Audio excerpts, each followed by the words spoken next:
If you're anything like me, you're probably asking yourself a bunch of questions about the coronavirus. Am I at risk? Is the virus serious? How bad is the situation? Can I trust the numbers coming out of China? As urgent as these questions are, clear-cut answers are hard to come by.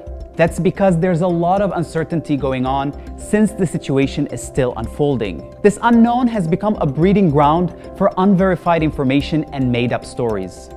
This undated video of a woman from Wuhan allegedly telling it like it is has been circulating online since late January. On YouTube, it has racked up hundreds of thousands of views, and the story has been picked up by media outlets around the world. The woman has been widely referred to as a nurse, although this remains a matter of pure speculation. In the video, she says, "This is more than 13 times the official figures at the time. China had confirmed less than 3,000 cases when the clip went viral around January 25th.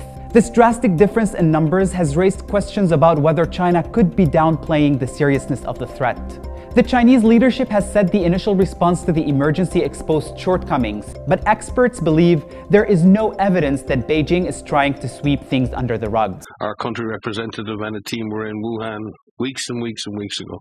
So from our perspective, we have a government that's cooperating with us. There is any clear indication of why there may be some determination of lack of transparency. We'll be very glad to have that discussion. Impressive at how transparent China has been and the steps that China has taken to really get this under control. The same clip also offers another sketchy sliver of information. 一个人传染之后，如果说他没有被有效的隔离的话，或者说进行有效的治疗的话， This is what experts call the basic reproduction number, or R0, a measure of how potentially transmissible a virus is. R0 refers to the number of people who could catch the virus from one infected person in a population that is not immune to the disease. The higher the estimate, the more contagious the disease. Measles R0 can be as high as 18. That of smallpox is between 5 and 7, and SARS 2 to 4. However, factors like population density, disease susceptibility, and public health measures affect the calculations. Since the onset of the coronavirus outbreak, many researchers have tried to find the magical number.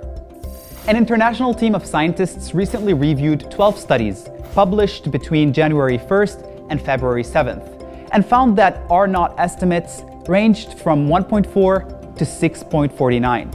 But as the full picture becomes clearer, the margin of error will decrease, and scientists expect the R0 for the coronavirus to be around 2 to 3, meaning each patient can infect 2 to 3 people on average. But how fast a disease can spread doesn't say much about how virulent it is. In the case of the new coronavirus, 80.9% of infections are mild, 13.8% are severe, and 4.7% are critical. This is according to an analysis of 72,314 coronavirus cases, the largest of its kind so far. The overall death rate stood at 2.3%, but scientists found that fatality increased with age. Old people and those with pre-existing medical conditions seems to be more vulnerable to the new coronavirus. But it's important to remember that everyone is at risk, and the same goes for falling for online misinformation.